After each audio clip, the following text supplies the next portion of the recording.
मतलब कहानी तो सुने ही होंगे। एक मूर्ख व्यक्ति, अगर एक अजीबोगरीब कहानी रहा, जितने मूर्ख रहे सब महान हो गए हैं। एक जिस तरह आप देख लीजिए एल्बर्ट आइंस्टाइन, मूर्ख महान हो गया। अकबर, मुगल सल्तनत का सबसे मूर्ख शासक कौन था? अकबर। लेकिन अकबर क्या बन गया? नहीं तो दोस्त, इंपॉर्टेंट मूर्ख बनना नहीं है, उसके दरबार में नवरत्न वो इंपॉर्टेंट है। कालिदास के बारे में सुने होंगे कि कालिदास जिस पेड़ की टहनी पर बैठा था उसी को क्या कर रहा था? वो काट रहा था। हाँ, कैसे? आड़ी से काट रहा, किस पीटम ना, ब्लेड से काटे। अब ये कहानी उस समय की है, वृक्ष की काटने वाली कहानी। एक राजकुमारी थी, जिस राजकुमारी, हाँ बतावत थी तो के तो राजकुमारी खतरनाक सबसे हो, जैसे राजकुमारी का नाम रहल, एक, ठीक है, राजकुमारी का नाम था विद्यामती। ए बुद्धिमती, यहां ध्यान दीजिए। तो राजकुमारी का नाम था विद्यामती, और ये जो विद्यामती राजकुमारी जो थे, ये बहुत ही विद्वान थी, बहुत विद्वान। एक शास्त्र का इनको इतना ज्ञान था, इतना अधिक, कि यह कहती थी जो हमसे जीत जाएगा हम उसे स्वयंवर करेंगे। मतलब प्रतियोगिता होती थी, और इतनी अधिक विद्वान थी पढ़ने लिखने में कि कोई भी राजा इसके सामने आता था तो उसको हरा के बेइज्जत करके भगा देती थी। ठीक, तो सब राजा आसपास के बहुत दुखी रहते थे, इतना बेइज्जत होते थे, और राजकुमारी बहुत सुंदर। तो एक बार की बात है, राजा सब प्लान बनाए कि आखिर कालिदास के बारे में पता लगाएं कि सबसे मूर्ख कौन है। तो पता लगल कि अरे सबसे बड़ा मूर्ख कौन है? कालिदास। अब लोग जब राजा जब खोजने के लिए गए तो देखे कि वृक्ष पर बैठा था, उसी को काट रहा था। तब राजाओं को लगा ये बहुत बड़का मूर्ख है, क्योंकि पढ़े लिखे लोगों से तो राजकुमारी हारी है ही नहीं। अब हम मूर्ख का इस्तेमाल करते हैं। तो वहां पे दरबार में लेकर आए किसको? सब कालिदास। एक शर्त रखे कि इसका मौन व्रत है। मौन व्रत मतलब ना आपको बोलना है ना इसको बोलना है, बस ऐसे ऐसे समझ जाए क्या। एक, और ये इसमें भी परंगत थी, ये जो राजकुमारी थी मौन व्रत में ही सबको हराती थी। अब राजा तो फटफट बोल देते थे, हरा देती थी। अब वहां पे राजा एक तरफ बैठे हुए सब पूरा मंत्रिमंडल, और एक तरफ कालिदास को बुला के लाए, कालिदास को बैठा दिए, और एक तरफ राजकुमारी। राजकुमारी ने इसे उंगली दिखाया, एक ऐसे, तो कालिदासवा ऐसे दिखा देलस। एक कालिदास का किस प्रकार तक मूर्ख है ये, एकदम मूर्ख। अब वहां पे एक तरफ कालिदास बैठा और प्रतियोगिता में एक तरफ रानी। रानी ने एक उंगली दिखाया, इधर से दो उंगली दिखा दिया। ठीक, तो जो साधु था उन्होंने कहा राजकुमारी, राजकुमारी ने कहा ठीक है, संतुष्ट है हम।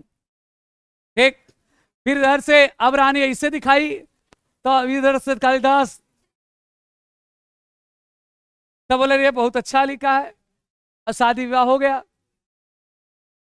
एक, अब बतावत है ना, सुना पहले। अब शादी विवाह क्यों हो गया वो समझिएगा।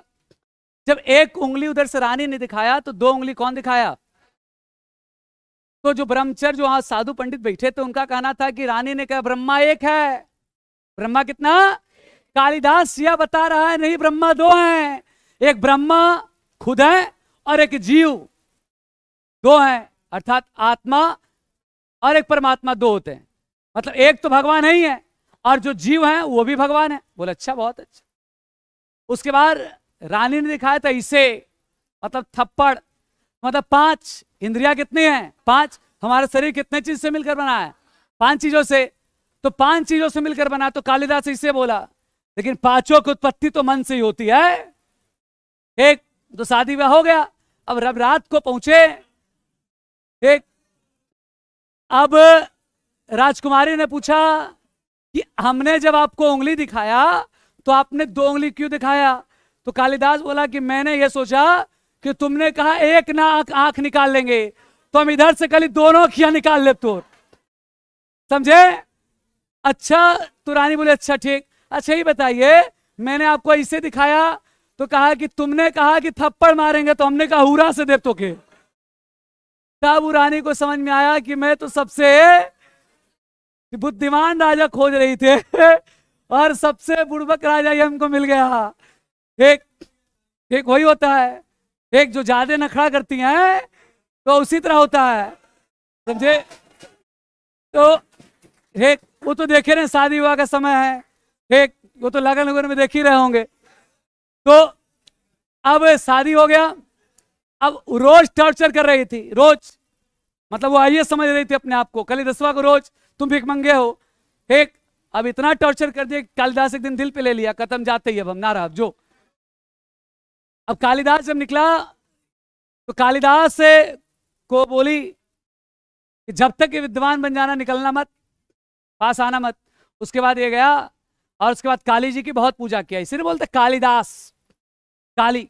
अब काली की पूजा कुछ दिन किया, उसके बाद किसी प्रकार से हर एक इतिहासकार का मानना है अध्यात्म आया, काली मैया इनको शक्ति दी और पूरा विद्वान हो गया।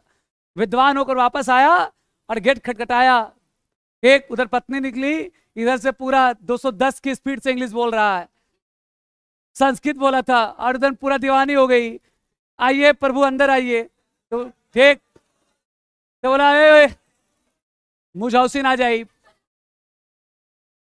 नहीं जाएंगे तुम्हारे साथ, तुम इसी तरह रहोगी।